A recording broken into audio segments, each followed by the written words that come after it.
Pilipinas. And syempre, pinagdadasal natin sa Diyos na makinig ang administrasyon na gawan nila ng solusyon ang korupsyon sa Pilipinas. Marson, Ma'am, may mga let's give chance to others. That's not all, right? Yes, ma'am. Yes, magandang hapon. Finally, Vice President. Ma'am, I would just want to ask with the alleged destabilization and then yung rally natin, ma'am, left and right, Luzon, Visayas, Mindanao, ang mga lumabas, ma'am, mga young ones, makikita natin mga estudyante. Ma'am, sa tingin niyo, ma'am, with what is happening now, magpapatuloy pa to, ma'am? alam mo ma'am, yung destabilization, nanggagaling lang naman yan sa administrasyon eh. Wala namang destabilization na nangyayari eh. Nagsasalita lang yung mga tao. At nai-insecure lang o natatakot lang yung administration sa lakas ng boses ng mga tao. Pero sa totoo lang ma'am, walang nagpaplano ng destabilisasyon. Normal ang pagpapahayag ng isang tao sa kanyang nararamdaman.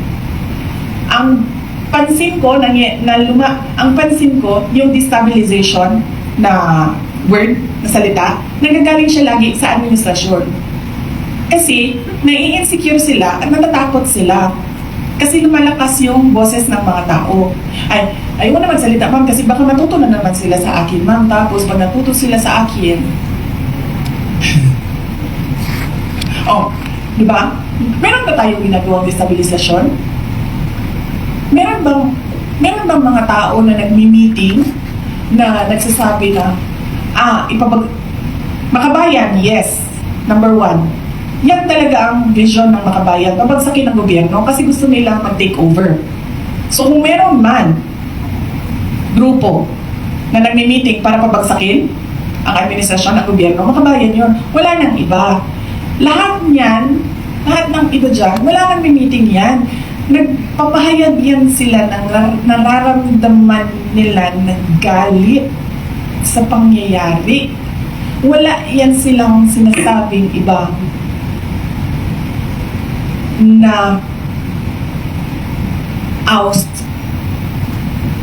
or ano bang tawag dyan, paggawa ng masama sa presidente o panggulo sa gobyerno. Wala. Nagsasalita lang yan lahat ng mga tao ng kanilang, nagsasabi lang sila sa galit nila. Shout out us Reaction Vlog, YouTube channel. Please like and subscribe. Mabuhay kayo. Are we begin? Ma'am, do you have any opening remarks? Oh, yes. First off, I'm happy to be here to celebrate with the Zamboangueños, the Festival of Zamboanga Hermosa, albeit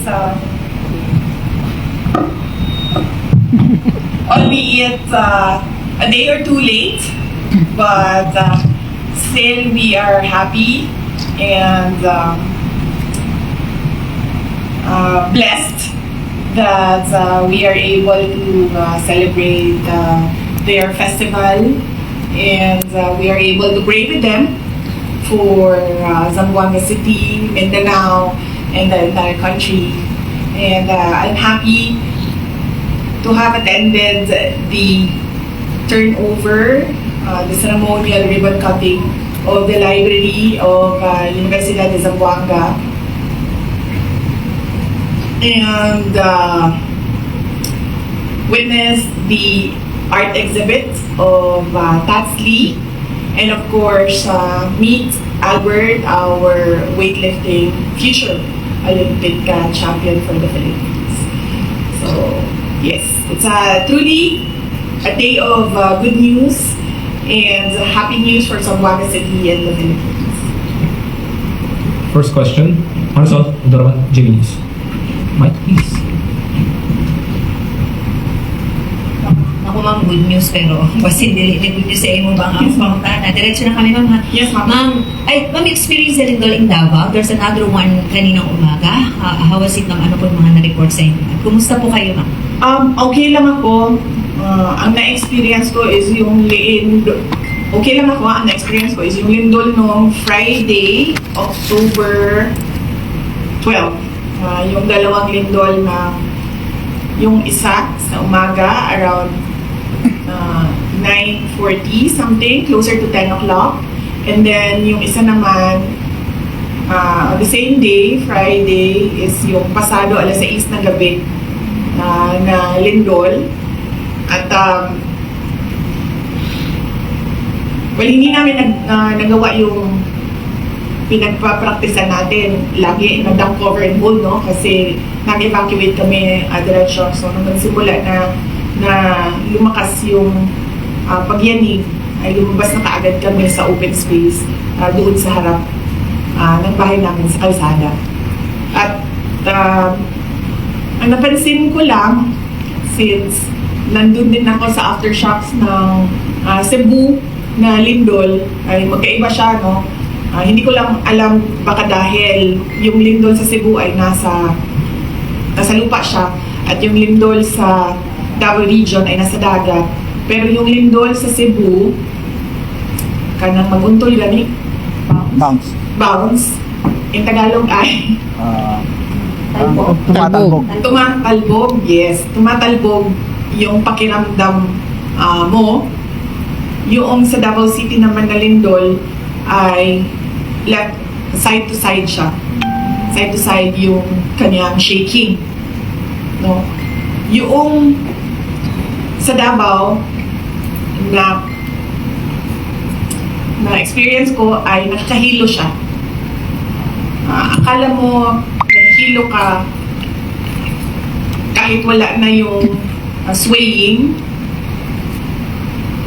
Tapos yung sa Cebu naman ay nakakatakot siya kasi parang bubukas yung lupa sa lakas ng pagtalbog, pag-bounce o pag-untol sa yuta. Follow-up question? Ma'am, pwede na po namin magtanong yung regarding sa pag-deny po ng ICC sa request po ni PRRD for his interim meetings. And then follow up na rin po dyan, meron pong survey ang SWS saying na 50% of the Filipinos believe that PRRD should be held accountable po sa ICC. Yes, I will reserve kasi mayroong appeal lawyers ni President Duterte for the ICC ay meron silang appeal doon sa denial ng interim release at pending yon. So gusto ko lang antayin yung lumabas ang desisyon ng korte doon sa appeal ng defense team ni dating Pangulong Rodrigo Duterte. Pero yung initial na pag-deny mo, how was it doing COVID?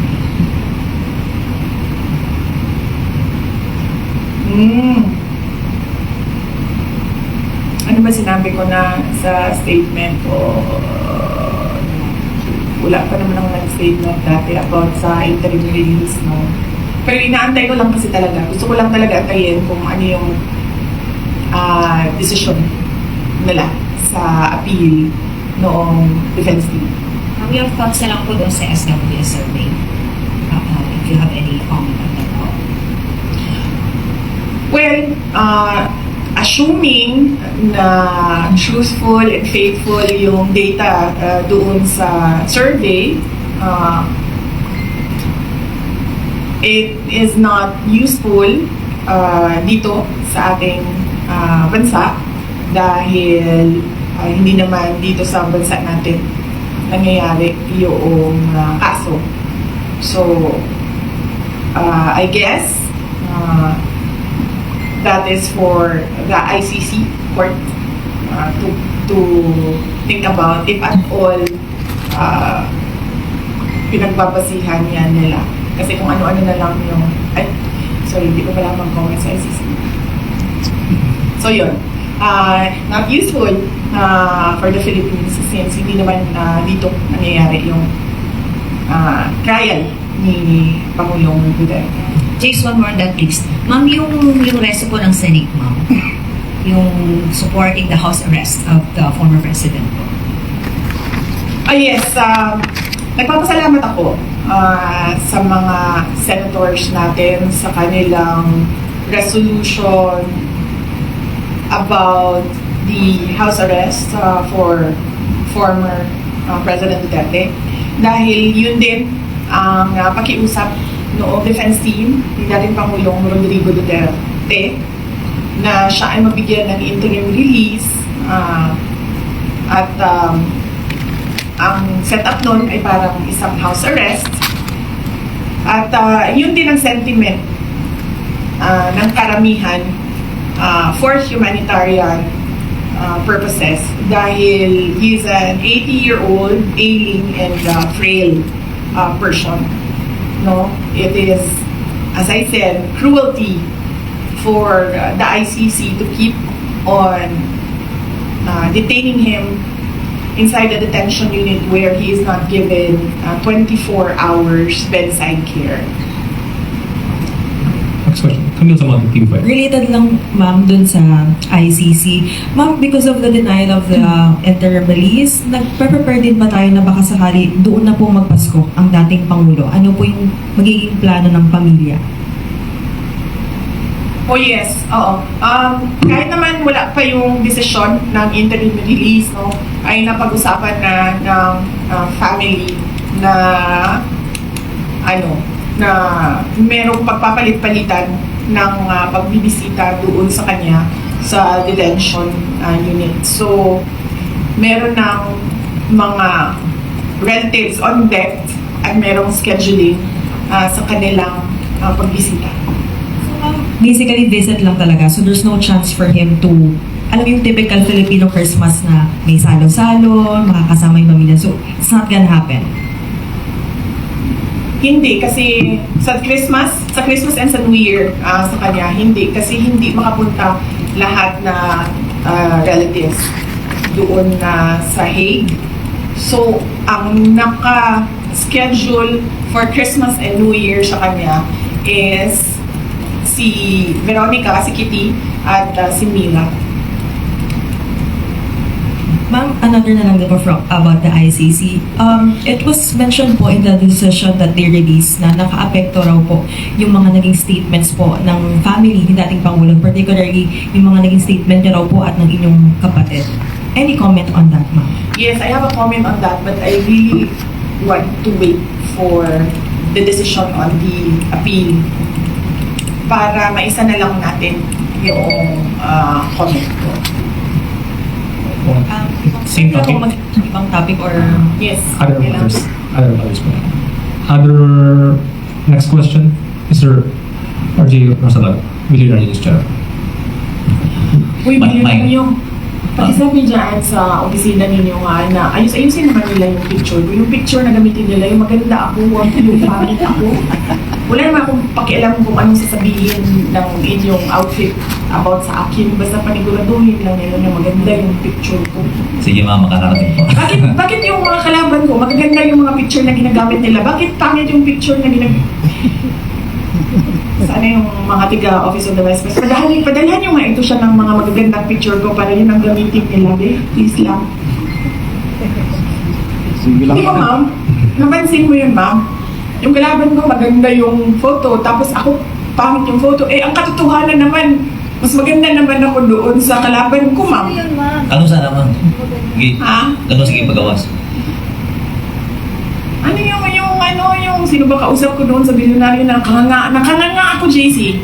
Ano yung photo na yun? Ayan si JC. Alam mo yung JC, ah. Okay. Ma'am, related dun sa appeal ma'am. May panibagong evidence ba kayong sinubmit sa ICC dun sa appeal? Sorry, hindi ko alam. Kasi hindi na-discuss yung abogado sa akin kung ano yung laman ng appeal. Ang napag-usapan lang namin is merong appeal. Would you know kung sa pre-trial chamber ba or sa appeals chamber yung appeal? Appeals chamber. Appeals chamber. Yes. Okay. Any other topic? Any other questions? Follow up on ICC? Camille, Ibang topic. ibang topic. Another topic. RJ, go ahead. Sige. Okay. Regarding sa plano po ni bagong ombudsman Remulla na hukay niya na ulit sa hukay yung Parmali case. Sa tingin niyo may nilulutong narrative yung administration? Oh yes. Oo. matagal naman na ako nagsasabi, di ba, na wala namang ginagawa itong gobyerno na ito. Kundi, number one, mamolitika, at number two, ubusin ang budget ng Pilipinas sa korupsyon. So yan lang yun ang ginagawa nila, sir, sa totoo lang. Meron ba kayong nakikitang project? Wala, di ba? So ibig sabihin, wala na silang ibang objective para sa kanilang pagkaupo dyan sa administrasyon, kundi mamolitika. And ang end goal nila is perpetuation in power. Sinabi ko na yan noon pa. And paano nila gagawin yon? Ay syempre ubusin nila yung kaban ng bayan sa korupsyon. Kasi kung talagang seryoso ang ombudsman sa pag-iimbestiga, imbestigahan nila yung laptop corruption scandal ng Department of Education. Nandoon si Zaldico. At alam ko yun dahil gumawa kami ng sarili naming investigation sa loob ng Department of Education noong ako ay Department of Education Secretary. May I just say na merong confidential funds na pumunta doon sa paghahanap ng ebidensya sa investigasyon na yun. Ano po naging involvement ni Sandy po dun sa DepEd, sa laptop? SunWest ang contractor ng laptop doon sa DepEd. Next question, please Pilika Casimiro, ABS-CBN. So bakit, wait lang, di ba ako tapos pala? So bakit specific yung pag-iimbestiga? Bakit hindi iniimbestigahan lahat ng corruption scandal? Bakit kinokontrol yung kwento sa corruption? Bakit hindi nilalabas lahat nung mga insidente o mga gawain o mga eskandalo sa korupsyon? Bakit pinipili? Kaya natin nasasabi lahat na merong controlling the narrative ay dahil pinipili nila kung ano yung gusto nila imbestigahan. At kung napapansin nyo, kapag medyo tatamaan na o merong tatamaan na talaga ang Office of the President, ang administrasyon sa investigasyon, ay biglang namamatay yung investigasyon. Kung nawawala, kung nalilibing, kung nalulubog yung investigasyon. So, ibig sabihin, meron talagang pag-control sa kwento. Ma'am Queenie. Alright, buenas tardes, ma'am. Yeah. Is it true that the family of the blogger who posted a picture of PBBM captioned headshot approached you and is asking for help, but you allegedly turned them down? No, ma'am. I never received a request for help from the family of the blogger. And it's highly unlikely, ma'am, for us to say no, because if it's this is a matter of legal assistance, ma'am, no, because there is a case. So usually we refer it for legal advice kung meron ng abogado. So very unlikely na humindi yung Office of the Vice President. Kasi ang protocol o ang SOP namin sa opisina na kapag merong lumapit ng tulong at example, pag-assess ng tao, legal problem siya, ay hinahanapan siya or pinapartner siya sa kung sino yung abogado na pwedeng magbigay ng legal advice. Next question. Another issue po, okay lang po. Okay. Former President GMA proposed the bill expanding or giving additional duties and responsibilities to the Vice President. Would you say na kulang pa ang existing duties po ninyo as VP? Meron pong bill, House Bill, si dating Pangulong Gloria Macapagal-Arroyo of an OVP charter. Doon sa charter, kung makikita ninyo, nakalagay lang doon yung institutionalization ng mga units sa opisina ng pangalawang Pangulo at nakalagay din doon ang organizational structure. Kasi pagpasok namin, ma'am, ang nangyayari, bago lahat, lagi, walang institutional memory ang Office of the Vice President. So bago siya lahat lagi. Pagpasok ng bagong Vice President, bago ang opisina, bago ang structure, ang HR structure niya, bago ang mga units. So ang ginawa namin, ma'am, para merong continuity sa lahat ng mga Vice Presidents ay ginawa namin ng charter.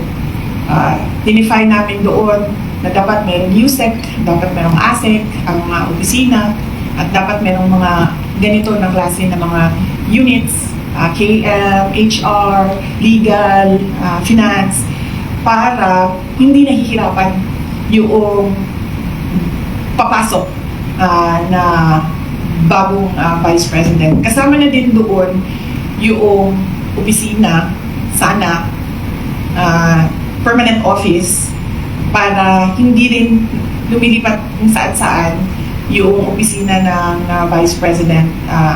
Ang pinakauna doon is that para alam ng mga tao kung nasaan ang Office of the Vice President. At pangalawa, para hindi palipat-lipat yung mga personnel ng Office of the Vice President kung saan sila titira. Dahil din kung saan nililipat sa kagustuhan ng Vice President kung saan siya ililipat. Nakalagay din doon, of course, yung security unit na naging controversial sa aking termino. At well, yung OVP, him namin, at mga iba pang mga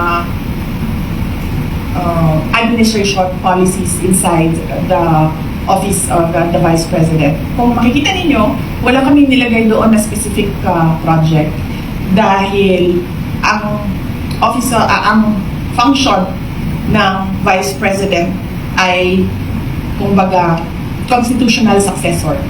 Yun lang ang only function ng Office of the ng Vice President.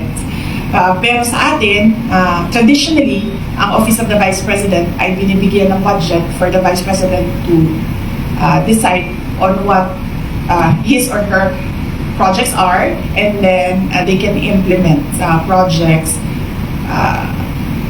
to complement the services of the other national government agencies.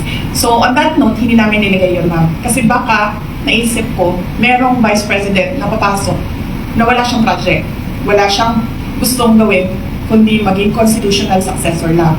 So ibig sabihin, mag-aantay lang siya na mawala yung presidente.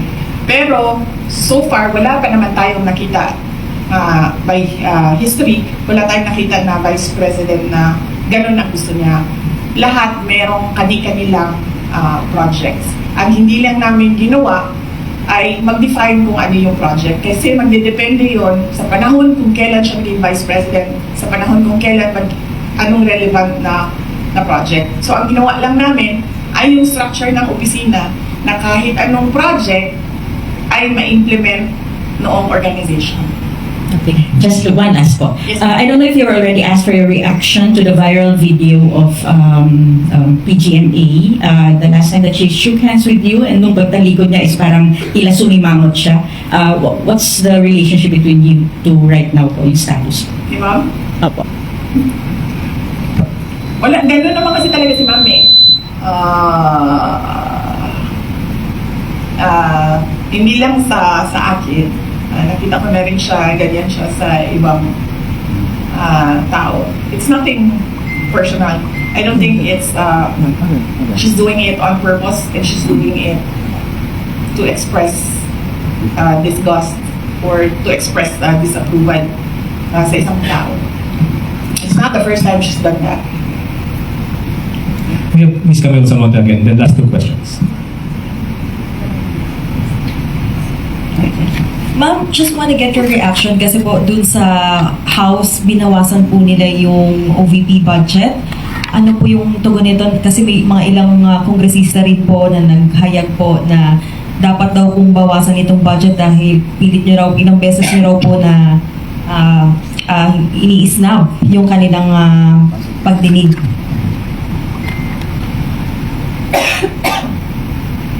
Isang beses lang ako hindi pumunta. Sa plenary, 2 beses. Sa plenary, 2 beses ako hindi pumunta sa kanila.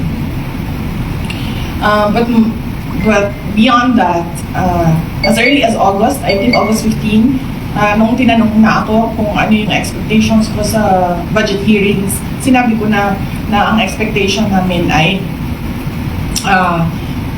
bawasan nila ang budget of the office of the Vice President.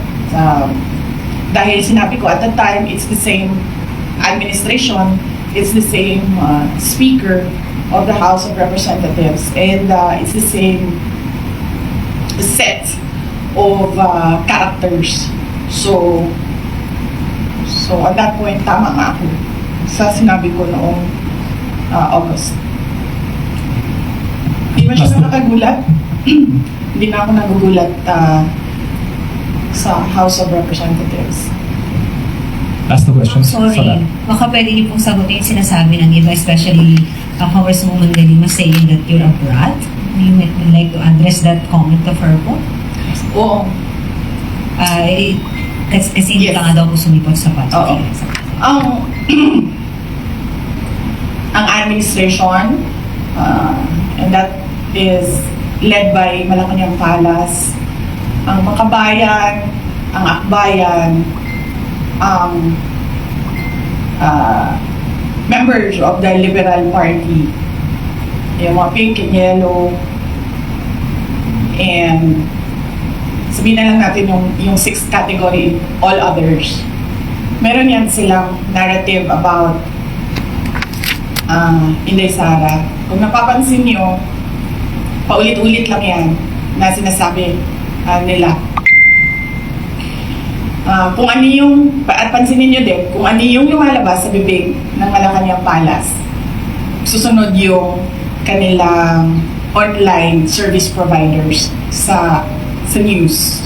Whether it be fake news, bloggers, totoong news, or trolling, pare-pareho yung narrative nila. At pansinin nyo, lahat ng lumabas na mga articles, isa lang yan. Sinasabi nila, number 1, pro-China. Number 2, brat. Number 3, Lucaret, crazy. At number 4, nakalimutan ko yung isa.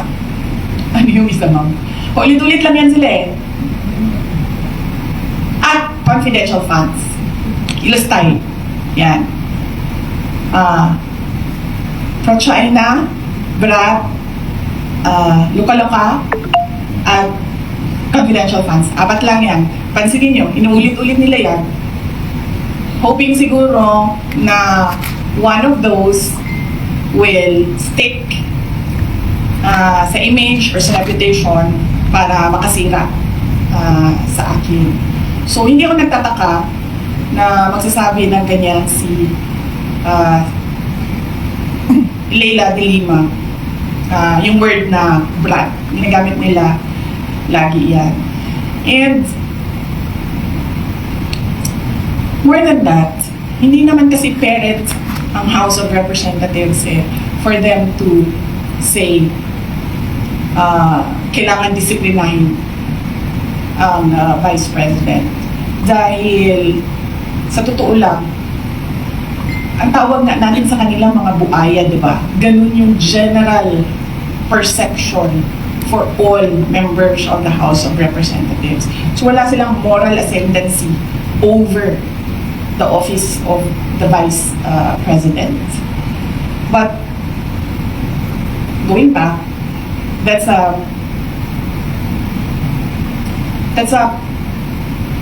messaging narrative of anti-Duterte. No, not anti-Duterte.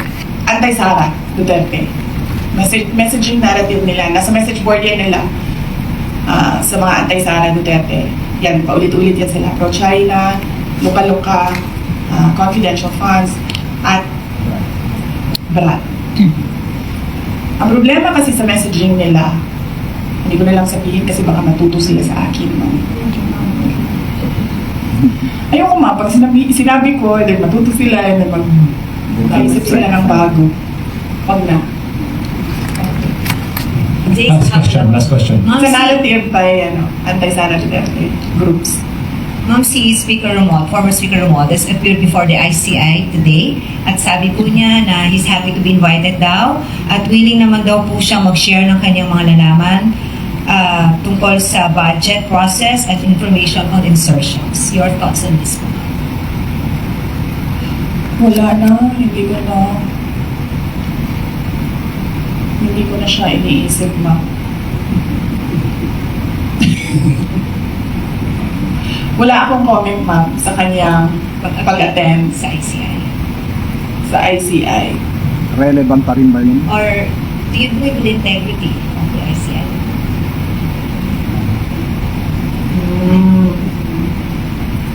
Sinabi ko na yan, diba, na ang ginawa lang kasi ng Pangulo noong tinamaan siya ng sarili niya speech na mahiya naman kayo at nagalit yung mga tao, ang ginawa lang niya ay magpalit ng House Speaker at ng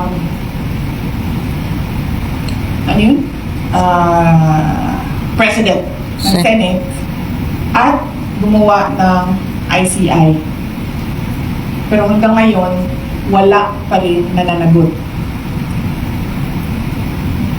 So, para bang ako dapat ang imbestigahan, ako din ang gumawa kung sino ang mag-iimbestiga sa akin. So, on the question of integrity, definitely,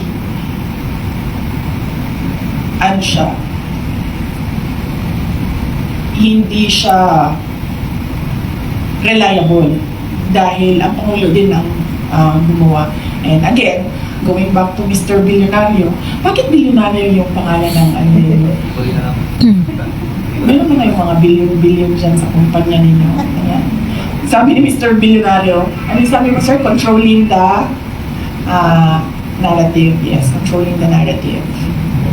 So, thank you. That wrap up our session. Pinagbiyahe pa ako ng ganito kalayo. Kasi nag-up mo lang ako ng Okay, well, next question. ito si Mr. Kainin na Ma'am, thank you for accommodating for more of our questions. In relation dun nga sa corruption issue, marami pong mga negosyante ang nag-express ng kanilang concern because maaring nakakaapekto nga raw ito sa image ng Pilipinas at yung trust confidence ng investors. Ano po yung masasabi niyo dito? Dahil eventually, of course, it will affect the economy. Yes, ma'am. Totoo yan. Even before this corruption scandal, one of the, we can say siguro, top 3 reasons why investors do not put their money in the Philippines is because of corruption. At that time, di ba, ang reklamo lagi ng mga investors, mahirap kumuha ng mga dokumento, permits, o kung ano man yung mga kailangan pa nila para mag-invest dito sa Pilipinas. Dahil ang dami daw humihingi. Bawat opisina, up to the barangay level, from top to bottom, merong humihingi. Yan din ang isa sa mga rason kung bakit tayo naunahan, di ba, nung ibang mga kapitbahay natin dito sa Southeast Asia. At yan din yung rason, isa sa mga rason ng mga investors kung bakit sila pumupunta na lang doon sa Thailand or pumupunta sa Vietnam at meron na ngayon iilan, marami pumupunta sa Bangladesh because nakakaapekto yung corruption sa competitiveness ng isang bansa. Yung corruption complaint ng foreign investors and even domestic investors, hindi yan ngayon lang. Malamang kung noon ang nangyari, malamang kung noon napapaisip pa ang investors na o sige, tingnan natin ang Pilipinas. Ngayon, after the corruption scandal of the administration, hindi na sila at all naglalagay o nag-shortlist ang Pilipinas. Siguro automatic na yun na let's not think about or include the Philippines. Kung dati pinag-iisipan pa tayo ng mga investors, ngayon hindi na. Pero yung corruption na yan, nandyan na yan. Complaint na yan ng mga investors dati pa. At bakit ko alam? Dahil naging mayor din ako. Nung mayor ako ng Davao City, syempre, ang gusto namin na pumasok na pera sa Davao City ay yung galing sa labas, di ba? Whether it be from Visayas or other parts of Mindanao or from Luzon or from other parts of the globe, gusto namin pumasok siya sa Davao City. At pag napapansin namin, pag kinakausap namin yung investors, meron kami sa Davao City yung Davao City Investments and Promotion Center, DCIPC namin. At pag napapansin namin na hindi pumupunta, tumitingin, tapos hindi na bumabalik, or nag-a-attempt mag-open pero hindi natutuloy, pag tinatanong namin yung merong researchers yung office na yon, nag-i-interview sila, isa doon sa mga sinasagot, corruption. Kasama doon ang cost ng investment, tubig, kuryente. Sunod dyan ay connectivity. Sabi nila masyadong mabagal ang IT infrastructure ng Pilipinas. At nandoon na dati pa yung corruption. Kaya sinasabi ko, noon kinoconsider tayo, ngayon hindi na talaga. Dahil sa ginagawa ng administrasyon. Amidst the situation that we have now, like yung mga issue, corruption, rallies here, there, yung kanya-kanya ng air ng grievances or disappointment ng mga Filipino, as Vice President, ma'am, what else could be done? I mean, there's ICI, and ang dami na nagrarally. Ano bang pwede pang gawin, ma'am? Alam mo, ma'am, as Vice President, akala ko Vice President. As Vice President, sa amin, ma'am, when we talk about it, because lahat naman tayo merong constitutionally protected freedom of speech and expression. And we talk about it because that is the essence of democracy. Walang good governance, walang demokrasya kung hindi nakakapagsalita ang mga tao kung ano yung katotohanan na nakita ng sarili nilang mata. In the hope na yung gobyerno makikinig. Kasi ganun dapat yun, di ba? May feedback ka dapat sa mga ginagawa mo. Para, number one, nakukorek mo yung sarili mo. Number two, responsive yung ginagawa mo. Number three, relevant siya sa bayan kung ano yung ginagawa mo. Pero, wala naman, hindi nagkukulang yung mga tao sa pagsasabi kung ano yung mali. Nagkukulang yung administrasyon sa pagtugon doon sa mali. Mr. Billionario, sino may-ari ng Billionario? Hindi mo rin alam. Kasi nagtataka talaga ako. All the names, no? Business is the Billionario. Business. Ano yung pampaswerte? Kasi may swerte sa pangalan. Kinungso yung pangalan ninyo. Okay. Any more questions? Ma'am, ikaw ma'am, wala kang tanong sa akin, ma'am. Ang layo ng biyahe namin lahat yun ba? Tapos wala kang tanong sa akin. Ma'am, wait. Magtanong ka, ma'am. Yes, ma'am. You mentioned earlier na narrative po ng mga anti-Sara Duterte, yung that you are pro-China. But what exactly, ma'am, is your stand on this continuing harassment by Chinese Coast Guard against our Philippine vessels within Philippine territory? Yes, ma'am. My stand is, meron tayong arbitral award. Meron, nanalo na tayo doon. That is clear. Nakita yan ng buong mundo. And we need to assert that through diplomatic channels. uupo. Because the harassment in the West Philippine Sea, it does not comprise the entire relationship natin sa China. Meron naman tayong problema sa iba't ibang bansa, ma'am, hindi lang sa China. Pero ang ginagawa natin ay dinadaan natin sa Department of Foreign Affairs. Umuupo yan sila doon, pinag-uusapan nila yan doon. So, yan yung karapat-dapat na gawin ng isang gobyerno kapag meron silang problema sa ibang bansa. Hindi lang sa China. It has to go through the diplomatic channels. Pinag-uusapan yan. Hindi yan pinaglalabanan doon sa dagat. Do you think, ma'am, your father during his term as president was able to do this, talagang panindigan yung arbitral ruling na meron ng Pilipinas against China?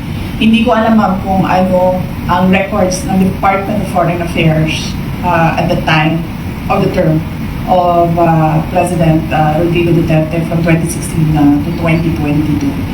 There should be some sort of records there kung ano na ang nagawa ng DFA para umupo about kung ano ang ginawa ni dating Pangulong Rodrigo Duterte is asking kung ano ang ginawa ng present administration about that arbitral award and pushing for that decision. Ma'am, there's a following question here from one of the members of the OVP media. Hey, Red Mendoza ng Times. Ma'am, your comment daw po sa pagbansag na pakawala niyo daw si Congressman Kiko Barsaga of Cavite, especially with his antics last weekend. Hindi ko... Okay, number one, kilala ko si Congressman Kiko Barzaga because of the campaign in Cavite in 2022 dahil uniteam siya. Ang pagkakaalam ko, ang mga magulang niya, hindi sila for the uniteam. Ang maalala ko, yung mga magulang niya, Sara only. Pero si Congressman Kiko Barsaga was for the unity. Hindi ko alam kung nagkausap man kami from that time na nakita kami sa kampanya hanggang ngayon, kung meron man. Pero ang huling maalala ko na nagkausap kami is doon sa rally ng unity sa kanila, sa Dasmariñas, Cavite. Hindi ko pakawala si Kiko Barsaga. Sa tingin niyo ba, sa personality ni Congressman Kiko Barsaga, isa siyang tao na ma-handle na kahit sino man? Diba? Nakikita niyo naman yung kanyang independence sa pag-iisip eh. Nakikita niyo din yung kanyang lakas ng loob. Nakikita niyo din yung prinsipyo niya. Ang example ko na lang dito ay, unang-una, yung mga magulang niya, hindi unity yun ha. Si Kiko Barsaga unity. Hindi yan nakikinig sa mga magulang niya, ibig sabihin. Diba? So bakit yan makikinig kay Sara Duterte? So no, I do not control Congressman Kiko Barsaga. He is his own person, he has his own principles, and he has his own free will. And there is nothing wrong at all with what he is doing because, as I said, tayong lahat, we are covered by the freedom of speech and expression. Unfortunately, meron tayong administrasyon na hindi nila matanggal. Niyo po, Philippine Star, ma'am. Mayang hapon. Mayang hapon, sir. May ikakalakas pa rin po kayong lindol sa Pilipinas kaysa doon sa lindol sa nangyaring skandalo ng corruption, ma'am?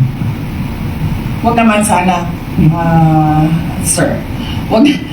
Pinagdadasal natin sa Diyos na wala nang mangyayari na malalakas na lindol sa Pilipinas. And syempre, pinagdadasal natin sa Diyos na makinig ang administrasyon na gawan nila ng solusyon ang korupsyon sa Pilipinas. Marson. Ma'am, may mga Let's give chance to others. Last na to, right? Yes, ma'am. Yes, magandang hapon. Finally. Vice President. Ma'am, I would just want to ask, with the alleged destabilization and then yung rally natin, ma'am, left and right, Luzon, Visayas, Mindanao, ang mga lumabas, ma'am, mga young ones, makikita natin mga estudyante. Ma'am, sa tingin niyo, ma'am, with what is happening now, magpapatuloy pa to, ma'am? Alam mo, ma'am, yung destabilization, nanggagaling lang naman yan sa administrasyon eh. Wala namang destabilization na nangyayari eh. Nagsasalita lang yung mga tao. At nai-insecure lang o natatakot lang yung administration sa lakas ng boses ng mga tao. Pero sa totoo lang, ma'am, walang nagpaplano ng destabilisasyon. Normal ang pagpapahayag ng isang tao sa kanyang nararamdaman. Ang pansin ko yung destabilization na word, na salita, nanggagaling siya lagi sa administrasyon. Kasi nai-insecure sila at natatakot sila. Kasi lumalakas yung boses ng mga tao. Ayoko na magsalita, ma'am, kasi baka matuto na naman sila sa akin, ma'am. Tapos pag natuto sila sa akin, di ba? Meron ba tayong ginagawang destabilisasyon? Meron bang mga tao na nagmi-meeting na nagsasabi na, Makabayan, yes, number 1. Yan talaga ang vision ng Makabayan, pabagsakin ng gobyerno kasi gusto nilang mag-take over. So kung meron man grupo na nagmi-meeting para pabagsakin ang administrasyon ng gobyerno, Makabayan yun. Wala nang iba. Lahat ng iba dyan, wala nang meeting yan. Nagpapahayag yan sila ng nararamdaman nila ng galit sa pangyayari. Wala yan silang sinasabing iba na oust or ano bang tawag dyan, pagduwa ng masama sa presidente o panggulo sa gobyerno. Wala. Nagsasalita lang yan lahat ng mga tao ng kanilang, nagsasabi lang sila sa galit nila. Tayo pala, sama na ako dun, ma'am. Nagsasabi lang kami tayo sa galit natin. Last question. Okay, final on my end. Vice President, ang init ngayon ng flood control din. Kung halos Luzon, Visayas, and Mindanao din gusto nilang ipa-check, no? Sa tingin niyo, aside from the flood control, ano pa ang mga dapat sigurong tingnan o i-check aside from these flood controls? Thank you. Yung una lang sinabi ko, ma'am, no, yung listahan na ginawa nila para sa Department of Education. Where di yun, natingnan kung sino yung mga sinulat ni Martin Romualdez na mga congressman na makakatanggap sa School Building Program Fund. Pangalawa, flood control, yan, laging may corruption dyan. Farm to market roads, laging may corruption dyan.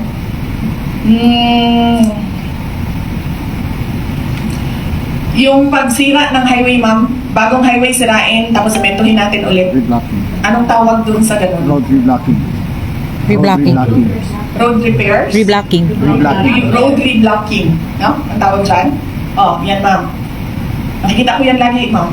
Sa highways, kahit sa Mindanao, non-stop. Every year. Ayusin, sirain. Yan. Last question. Sorry. Kasama sa pagpapahayag ng kanilang galit na ilang grupo ng panawagan ay Marcos resign. Do you share the same sentiment? No, ma'am. I never said Marcos resign. Ang sinabi ko, ma'am, unang-una, magpa-drug test siya. May challenge na siya galing kay Attorney Vic Rodriguez. And that is a hanging open challenge na hanggang ngayon,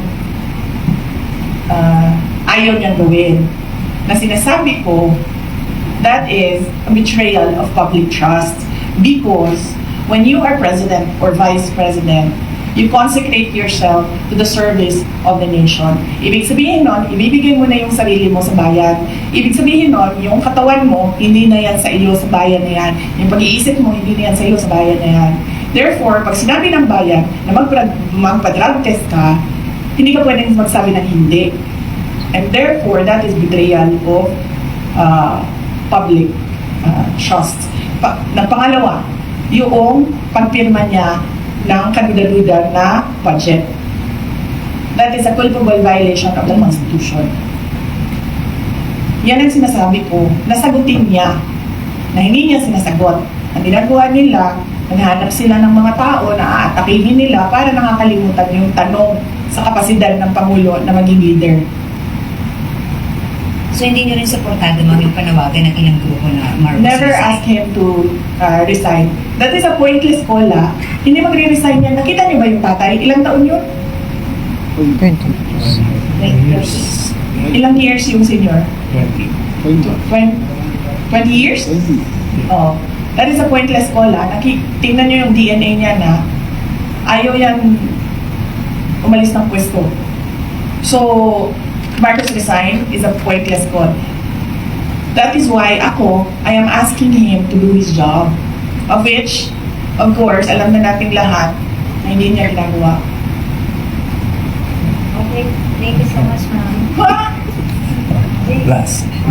Hi po, good afternoon. Wala na kasi tayong gagawin pagkatapos nito. Ano magagawin natin pagkatapos ito? Wala na, di ba? Ah, meron pa pala. Ano oras natin?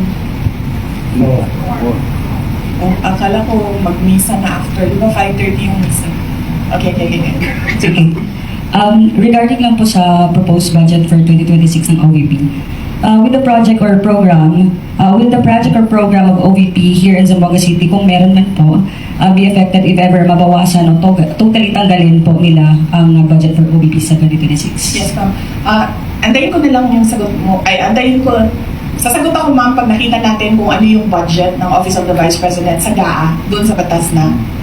Kasi, ngayon maghihiring pa ang Senate sa GAB, sa General Appropriations Bill. So, tapos magbabay ka pa yan. Tapos, pipirmahan pa yan. So, hindi natin alam kung ano talaga yung totoong budget ng Office of the Vice President. Kung hindi natin makikita yung GAA. Pero since expected po, parang na-expect nyo na talagang babawasan nila yung budget for OVP po, ano yung mga nakikita nyong possibilities if ever po? Merong posibilidad na wala talagang project at merong posibilidad na kung ano yung nandiyan ngayon, bawas na yan galing sa kung ano yung kalakihan ng beneficiaries from 2024. Lumiit na yung beneficiaries for 2025, pero the same pa rin yung projects. OVP Satellite Offices, Disaster Operations Center, libreng sakay, pagbabago ang Million Learners and Trees Campaign, magnegosyo taday,